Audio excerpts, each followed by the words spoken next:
Проблемите с инфраструктурата, образованието, инвестициите, разкриването на работни места, развитието на туризма, създаването на условия за спорт, отдих и развлечения са проблемите, които вълнуват младите хора на Враца. Своите идеи и виждания за разрешаването на тези проблеми те показаха в инициативата на младежката организация на ГЕРБ Академия за избори за бъдещ кмет на Враца. В нея 4 партии на млади инициативни хора представиха своите проекти за развитието на общината и за спечелването на симпатиите на избирателите.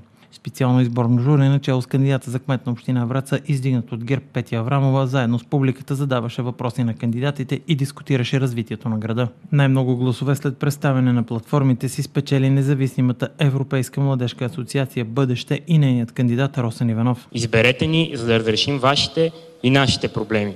Враца ще стане един по-чист, по-красив и по-европейски град. Нашите идеи, нашето мислене и вашият опит ще превърнат всичките ни желания в реалност. Тогава Враца наистина ще бъде град като Балкана, древен и млад. Радвам се, че младите хора са активни и искат сами да определят бъдещето си, заяви след импровизираното гласуване кандидата за кмет на община Враца, издигнат от ГЕРБ Петя Аврамова, и допълни, че ще включи някои от предложенията на младите хора в своята програма за развитието на община Враца. Тя по ангажимент в следващия мандат да бъде въведена практиката всеки месец да има среща с младите хора. Младите хора са мислещи, можещи, знаещи, те са много отворени, имат много свежи идеи, много свежи предложения. И от това, което представиха днес пред нас в тази Академия за избори, аз видях, че те мислят и предлагат същите приоритети, каквито имам в своята програма. И аз лично си харесах една идея.